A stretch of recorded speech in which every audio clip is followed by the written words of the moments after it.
Hey guys, what's up? This is Armin van Buuren and you're watching iEnlive. Well, first of all, my life is pretty intense at the moment. I just became a father. I'm touring all over the world. You know, 5 times voted DJ #1. Absolutely. My life is pretty hectic. It's the rush hour of life, if you want to call it that. I'm very fortunate. And being a father, and actually the second one is on the way this summer. That's a pretty intense thing. But that was not the idea. I thought about my own life as an inspiration for the title because I was writing the songs, I was working on the album, I didn't have the title yet. And around summer last year, I started to notice that the songs were all pretty much extremes from each other. There's tracks like This Is What It Feels Like, which is a sad song. Right. It's a track like Alone, which is about a guy falling from the pavement and nobody helping the old man. Right. But there's also happy songs on the album, like Beautiful Life, which is about, you know, when you love. Yeah. What you feel. So, and I saw it as a metaphor actually for my own life, because everybody watching this interview, you yourself, everybody on planet Earth has very beautiful moments, like when you're in love, or you buy a house or a car, or when you graduate. But unfortunately, we also have sad moments in our lives, so when you lose somebody, or we've all been through a breakup or whatever. So that's a bit like how the album is, you know. Each track describes a certain moment that you could experience in life. So that's what I thought, intense. And the title track itself refers to that as well, because I wanted to make a track that was basically sort of it's a little bit cynical, because I wanted to make a track that sort of plays with all the genres, but in the end of the day always comes back to trance, which is sort of saying something to my fans. Hey guys, I will always come back to my roots. So this track, particularly now, is that there's elements from a little bit elements from house, a little bit influences from dubstep. There's classical music in there, but in the end, you always come back to the same harbor. I worked on the track for 2 years, on and off, because I wanted to make it sound convincing.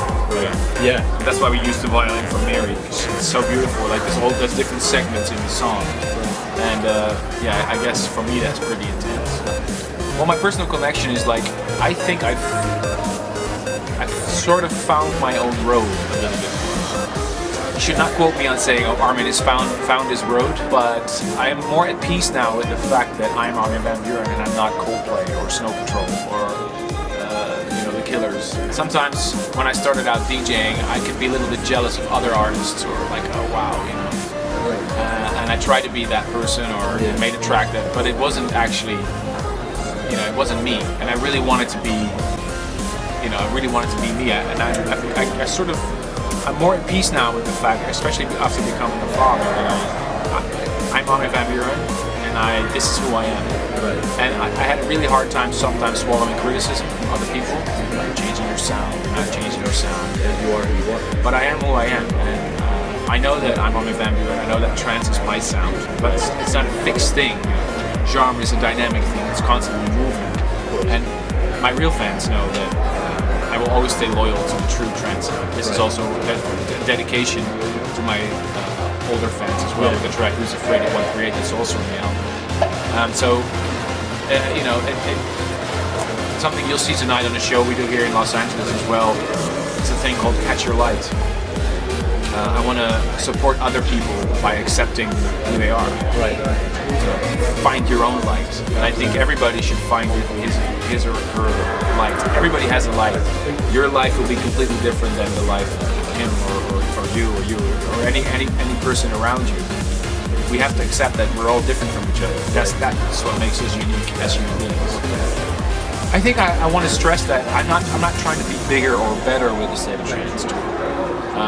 What makes the show, what makes the State of Trance a successful show is the fans, and the fact that the radio show is not only made for the fans, but also by the fans. Okay. You can see that every week with things like the classics, always requested by a fan, future favorite, always voted by a fan. I always carefully investigate the comments we get back from when I play tracks on the show.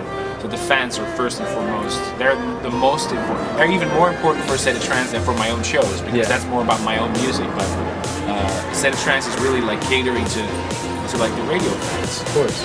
And the fans make it bigger. With a State of Trance, I really want to stress that I don't I don't necessarily only want to program DJs that are on Armada or on my label or that only play my tracks or that I admire. No, I book artists on a State of Trance that I think are interesting and are adding something to the genre. I give them a stage to perform. Like Thomas Heredia, we had him in Brazil. Amazing young guy, extremely talented, extremely nervous when he played his first gig live on the air, but I give him a stage, you know. Don't forget, I had my stage. I got my shot from other DJs when I started DJing. So I'm trying to give that moment to other DJs as well. Absolutely. When they made a few good tracks that really inspired me and a lot of other genres and a lot of other people out there, like Dash Berlin. I remember 2008 or something, he had a track out, put it on a compilation, loved what he did, put him on a show, and now he's blowing up.